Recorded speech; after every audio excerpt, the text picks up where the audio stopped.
everybody. Welcome back to my channel. Today is my birthday. I turned 26.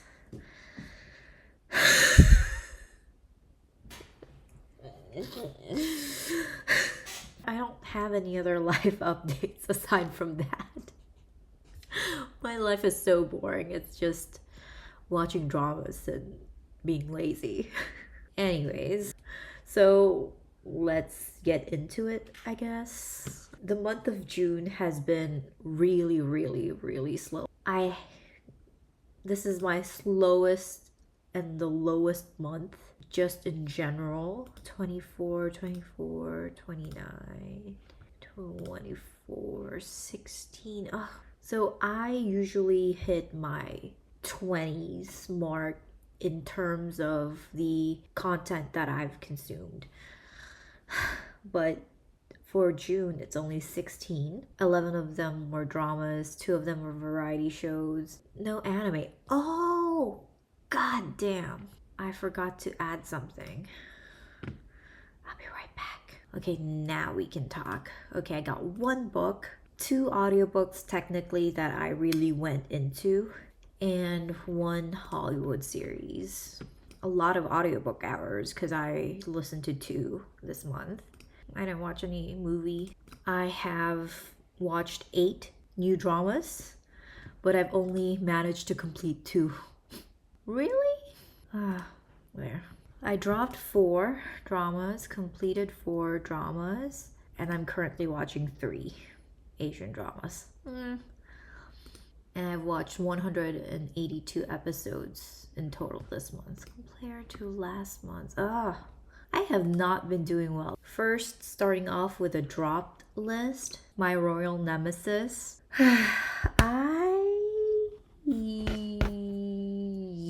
Fantasy dramas are not my genre, and it's the genre that I have the hardest time getting into. And this is the reason why I dropped it, because I can't get into the fantasy element. The drama is very unique because it's a rom-com with the not so typical leads. Usually only one of the leads is a villain, but here both of them are perceived as villains or bad people, bad characters, and that the actors that are portraying them are also known for their villain characters. And I genuinely think that the actors carry the show. They sold the show on their acting and their chemistry despite its ridiculous setting and ridiculous situations that the writers put them through. I think I expected like a more polished drama for some reason. I don't know why I had that expectation. I think it's because I saw the leads in a more higher production in supporting roles, and the fact that I see that they don't have that much budget in this drama, I guess there's a dissonance. Like my brain can't adjust to the fact that it's a smaller production. And I really don't care for the past connection that they have. I think that's one of the cheesy points, that it's not executed as well as the present time, and the mask that the male lead wears is So I'm just not feeling the drama in general. Love is in the Air. I categorize this as a drop drama, but technically I finished it. I only watched the odd episodes after episode 20 because it was actually becoming really draggy. I actually like the chemistry between the leads, but their clashing chemistry wasn't enough to let me stick through this 52 episode drama. And I really felt that the plot developments were so random, like the plane crash and amnesia of the male lead, and then the time skip that they had in the 2nd season where the female lead secretly had the child of the male lead. Not my favorite trope either. So, yeah, I think they just dragged this on for too long. The second season seemed very unrelated to the first one, like it can be a whole separate drama. But if you like two good looking people with fiery chemistry having arguments as a means of falling in love with each other, then this is for you. Next drama I dropped, You Are the Only One I Love. I just don't think I care enough to go on anymore. Though I like the chemistry between the leads, it's not enough for me to tolerate the other side characters around. The crazy second female lead that's the ex of the male lead that he refused to commit to. The crazy, misogynist, abusive eldest brother of the female lead. The controlling mother. I think they can just all go to hell. Next, Zanzao Adventures. I strongly feel that this should have been a bromance. Seriously. I think the second case, which is the past of the second male lead, was the most interesting case, at least until episode 33. And the rest of the cases were The first case was okay, but I think they were relying heavily on the cuteness of the child. I will say, out of all the roles that I saw Yang Yang in after, what's his drama with Raba? You Are My Glory. After the character that he played in this drama, I think this is the character that fit him the most after that. He exudes the righteous hero image so well. He does the action scenes so convincingly. But I think I needed him to give 5% more in terms of acting. He felt very superhuman. There should be a human side to the character. I wanted to see vulnerability and I wanted to see him feel physical pain, which he tries, he does, but I just needed him to feel a little human in his portrayal. And as for the female lead, this might sound really harsh and feels like I'm bashing the actress, but I gotta be honest, I don't think I ever thought her roles that she took in dramas fit her extremely well, or felt that her acting ever convinced me. And in this drama, she feels so out of place. I think just the tone that she acts in. And somehow, the fact that there are a lot of baby hair every time that her face is on screen compared to the male actors, and that her hair looks really messy every time there's like a headshot of her, and the male actors are like really cleanly combed. There are some hair sticking out, but compared to her, they looked very polished. I don't know why I noticed that and I let it bother me so much. I have like minimal complaints about the second male lead. I think he's doing a great job. It wasn't enough to keep me motivated to look forward to the next episode. Next, moving on to the completed dramas. First, A Splendid Match. It was okay. I liked the fact that they got together, the leads got together, and it wasn't a marriage of convenience. But I wasn't really crazy about their chemistry nor the progression of the relationship and how it developed. I think it was almost on the creepier side how the male lead looks at the female lead. I was really surprised that they did not go the typical route of the second male lead going evil, but instead they made the third male lead go evil instead.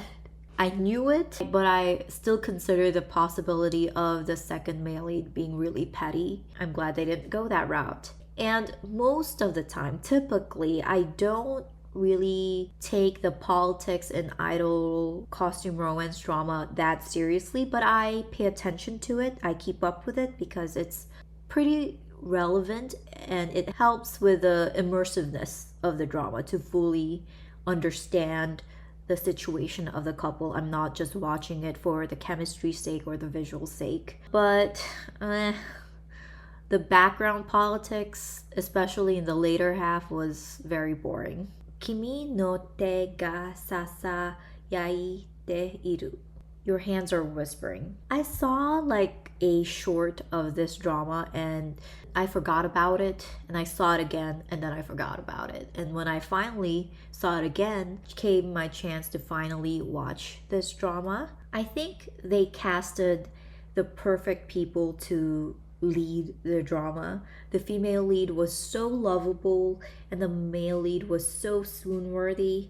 I binged this straight. It was only 5 episodes. But I feel like the people who watched this and experienced this in real time would feel like they grew up with the characters because they aired 1 episode per year in a 5-year span. I love that there is no bad person in this drama.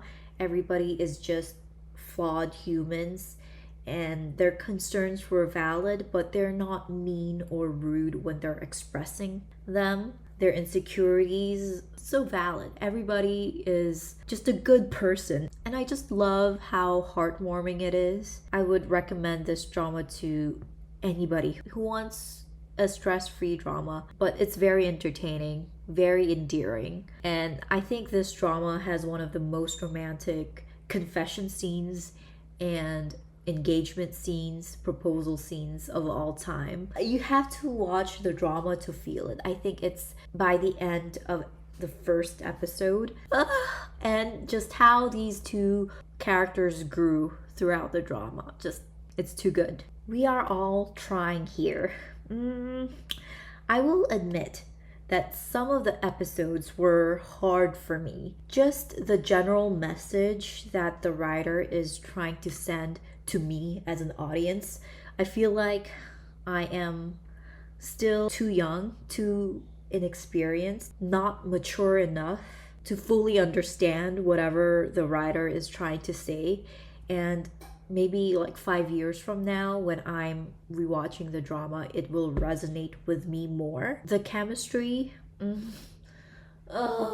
just freaking blew my mind. Not just with the lead couple, but the ensemble cast. My favorite character is the male lead's brother. I don't know why. The acting, the line delivery, the line that they had to speak out loud is very hard. The message, the intention, the feelings of the characters, and the dialogue itself is not in everyday language. I mean, like, I also like the subplots.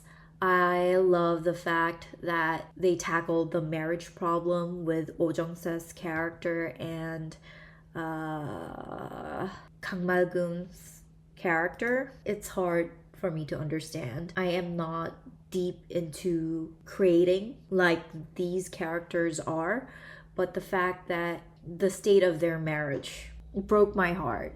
They love each other, but their relationship has deteriorated to that extent. I really love the storyline of Ko In-jung's character with Bae Jung-wook. I love her connection with Han Sona-'s character. I think he is the most realistic character. The CEO of the company that the female lead works at. The male lead, I feel like he's very lovable. Even though he's annoying as fuck, but I feel that as a character, he's very cute, he's very lovable. The fact that the two leads are experiencing the same problems, the same conflicts, they're in the same state, they're feeling the same emotions, but have two different ways of dealing with their worthlessness, their, I guess, worth in life, and how they respond to their traumas, and how they help each other heal. And I love that the male lead was not always perfect for the female lead. There was a moment that he hurt the female lead, but they're willing to work on it. They're willing to forgive when they hurt each other unintentionally, even though they have the best intentions. And just how real the characters feel, how did she think of this character, really? And the situation that she puts them in. I don't know. Ooh, I really wish there were more episodes. It was at least 16 episodes, maybe 24. I think she could have dug in deeper into the characters' feelings and, through them, and could have expanded more, right, in the relationship. But I was surprised that she was able to wrap this up in 12 episodes without making it feel rushed, without making it feel like there are loose ends. And it was very clean. I'm very satisfied with the ending, even though I wish there were more episodes. Filing for Love, the end of episode 4, where the second male lead and the female lead is facing the sea, reminiscing, talking, he's trying to strike up a conversation to get her back, and then the male lead walks in and then asks the second male lead to let the female lead go, like let her hand go. Just peak. I think it's one of the few moments where I felt like the male lead and the second male lead are in equal standing. I usually favor one or the other. It was the perfect situation where there's an older man and there's a younger woman, and the female lead is like, which one? This is what we watch dramas for. This is why I love love triangles. Fight me. I love love triangles. I love love squares. I feel like the first 4 episodes are the best. The drama eventually lost its momentum as we got into the main plot of the drama. We lost the over-the-top comedic situations. And I think I had a major issue that the main couple did not have like a serious discussion about the power dynamic and how their relationship is risky and not right because there are direct subordinate and supervisor. I think the drama reassures us that they are adults and they know how to navigate it, so it's not that bad. But still, I don't think it's my Western mindset, but I think it should be addressed. Not by people outside their relationship, but the two leads themselves. Since that is their field of expertise, they should know how risky and how bad it is. And they also addressed similar type of situation in another scenarios. And I also feel like they could have dug in deeper with the second male lead and the relationship he had with his wife. That's what I personally wanted, because the second male lead, Kim Jae-wook, also had a chemistry with the wife. I don't know how I feel about how they went with the second female lead switching sides and betraying the second male lead and the male lead just because she felt she was wronged, because nobody owed her shit. Why does she feel so wronged? She was not in a relationship with the second male lead either, so I don't know why she's acting this way, why she feels so entitled. But anyways, and it had a good clean ending, so it wasn't that bad. So 8 out of 10. We're moving on to the current dramas. The Heir. The story is slow. It really takes its time. I think at most it takes 2 episodes. No, it takes 4 episodes to get into the first conflict and finally resolving it. It might take more, but I like it because nowadays a lot of the dramas are going too fast. It's too short drama coded, and I don't like, I'm gonna say this, I don't like short dramas. I don't think I will ever like them. So I really enjoy the slower pacing of this drama. I love the chemistry that the leads have. I swear, Youngza and masculine men, the chemistry is on a different level. And I love Youngza, if you can't tell. But I do feel like her Botox whatever injection she got, whatever cosmetic surgery she had, is affecting her acting. She can't move her forehead and her eyes. I can see her eyeballs is like expressing emotions, but the rest of the face is not. But she is the type of actress that I can watch whatever she's in because I just really like her. I think she's one of the first actresses I really was obsessed with watching all her dramas when I was first getting into Chinese dramas, and I just enjoy watching her on screen. Yeah, so unless she's doing those really, really, really, really serious dramas with no romance, I will watch just almost anything she's in. And I haven't seen Elvis Han in a while. I was really excited to see him. I did not watch Fake It Till You Make It. I was wanting to, but when that drama aired, the subs weren't that good. So I had to wait and just did not have a chance to go into it. And like I said, their chemistry, so good. The show itself, like I said, is very slow paced, but the pacing of their romance is just perfect. I just love the way they went around with their love story. They are so aware of their feelings. They're like, oh, do I like him? Do I not like him? They're not denying their feelings when they realize their feelings, and that the people around them realize that they like each other. And even though I said I love triangles, this couple doesn't have that much screen time anyway, so thank you for not wasting the energy on the second male lead being an obstacle, being a villain in their love story. The second male lead is the villain in the story, but not interfering with their love. Done so well. Next current watch is Uzak Sahir. I have to see if the new episode aired. Please, please, it's my birthday. It did air, and it is the end of season 2. Then I have to wait for another 6 months to watch it, which will be the death of me. I don't know if I'll remember that this drama existed in 6 months. I kind of rewatched the first 16 episodes just cause I watched hundreds of edits and that wasn't enough. I just can't get enough of the main couple. I'm so attached that this drama was the reason why I was looking forward to Mondays. Now it's over.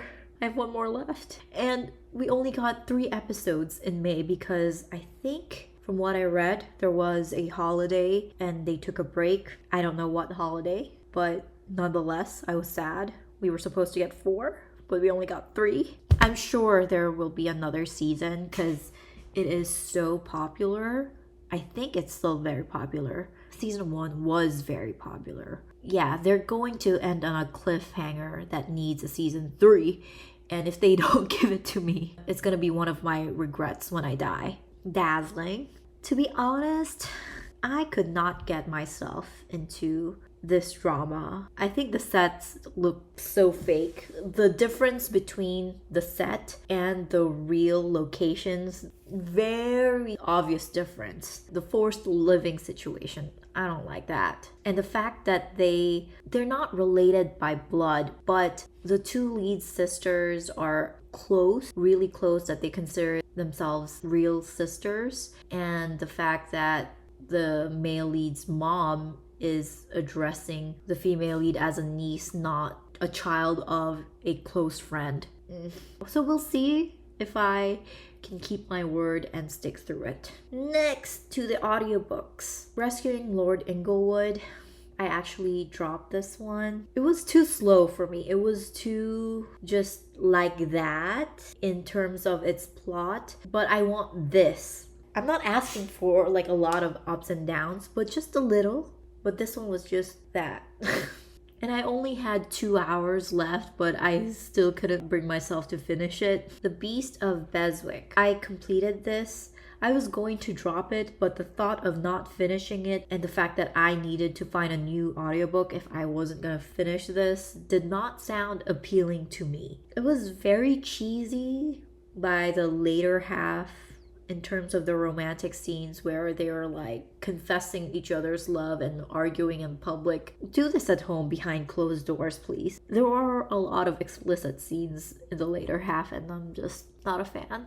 not a fan. And I realize I don't like it in my books if there's so many sex scenes. But I completed it. Next current watch is Rivals. I just ship Taggy and Rupert so much. This series just satisfies my craving, my guilty pleasure of older man and younger woman couple without me feeling creeped out.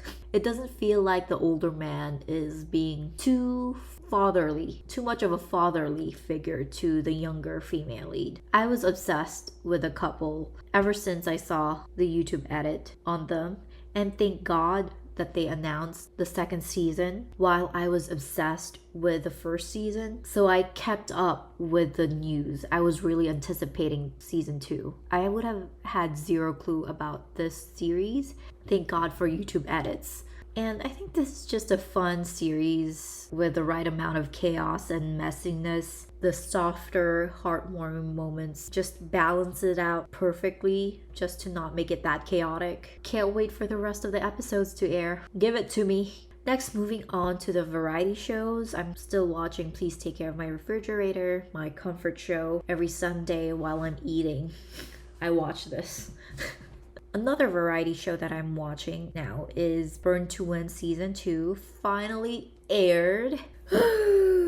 I wasn't sure that we would get another season because in the first season they had a hard time airing the last couple of episodes because they were going through a lawsuit with a big conglomerate who owns a channel which owned the copyright, the rights to its original mother program, which was, I already forgot, but they had to like reformat the show, like start over, casting again, but it's essentially the same players. So I'm glad. And I don't watch sports, but I love watching the mic'd up videos of players, and this is essentially what this show is. I just love them reacting to the pressure that they're currently in and all that, and they make fun of each other. Just a recommendation if you like baseball. Next is a book. I finally read The People We Meet on Vacations. I'm currently on chapter 9. I still don't know how I feel about this book. This is my first Emily Henry. I'm trying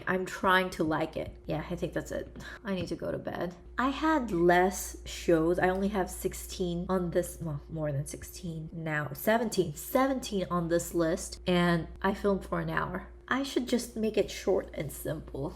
I should stop yapping. I'm not even good at yapping. It's always an hour. Anyways, good night.